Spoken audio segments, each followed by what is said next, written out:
Normally 5 তারিখে সন্ধেবেলা ও বেরোয় বাড়ি থেকে। তার আগে কয়েকজন বাড়িতে এসেছিলো, যেটা আমার মার মুখে শোনা।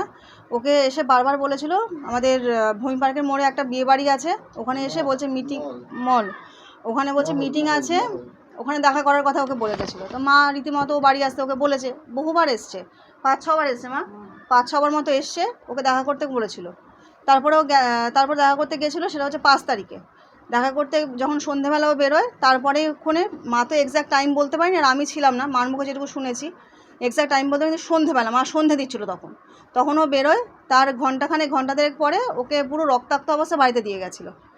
বাড়িতে দিয়ে যাওয়ার পরে ওকে ডাক্তার দেখানোর কথা বলা হয়েছে, কিন্তু ডাক্তারও ওইভাবে দেখায়নি। তারপরে আস্তে আস্তে বাড়িতে নিজেই ওষুধ খেয়েছে, এটাই করে থাকার পরে গত শুক্রবার দিন ও হঠাৎ করে মাথা যন্ত্রণা করছে, হঠাৎ করে বলছে মা মাথা ব্যথা করছে। মা আমাকে ফোন করে, আমি দাদাকে যখন নিতে আসি আমি দেখি ও মানে সেন্সলেস অবস্থায় পড়ে আছে, আর হেঁচকি মতো তুলছে, মুখ থেকে গ্যাজা বেরোচ্ছে, এরকম অবস্থায় পড়ে আছে।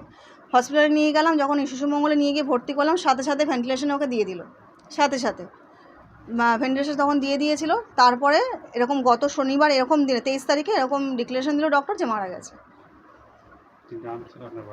সঞ্জু কর্মকার। সেটা তো দেখুন, আমরা তো ওইভাবে জানো, এটা দায়িত্ব পুলিশের খুঁজে বার করা। আমরা যদি সব জানতাম তাহলে তো আমরা সব ডিরেক্ট স্টেপ নিতেই পারতাম, তাহলে পুলিশ কি করবে? পুলিশের কাছে সেইভাবে যাওয়া হয়নি, কারণ বুঝতেই পারছেন বাবা মার অবস্থা কীরকম। বাবা এমনি হার্টের পেশেন্ট, আমাকেই সব কিছু দেখতে পাচ্ছে, আমার ছোটো একটা মেয়ে আছে 5 বছরের, সব কিছু মিলিয়ে মিশে সেইভাবে এখনও যাওয়া হয়নি। যেটুকু যা ফর্মালিটি সেটুকু করেছি মাত্র, বাকিটা দাদার কাজটা হোক, তারপর দেখছি কি করা যায়। দেখুন, কারণ তো এটা বলার অপেক্ষা রাখে না। ও যখন টিএমসি করতো, টিএমসি দল থেকে ছুটে গেছে, এতদিন কই মারলো না, হঠাৎ করে রেজাল্টের পরের দিন যখন বিজেপি এতে এলো তখন মারলো কেন?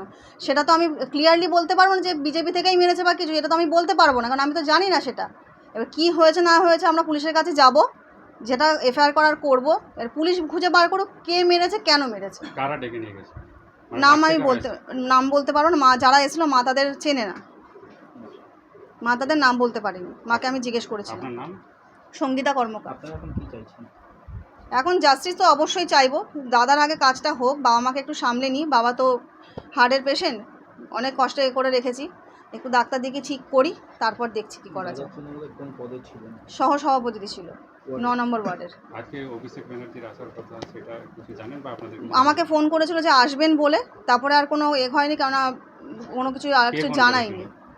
ওনার কোনো অ্যাসিস্ট্যান্ট হবে, আমি ঠিক বলতে পারবো না, ওনার কোনো অ্যাসিস্ট্যান্ট বলে ফোন করেছিলেন, তো বললেন যে আসার কথা, তারপরে এখনও তো অবধি আসেনি, বলতে পারছি না কি হবে। 3টে 3:30 বলেছিল, না এখনও তো কিছু আসেনি। আসলে তো আপনারা দেখতেই পেতেন।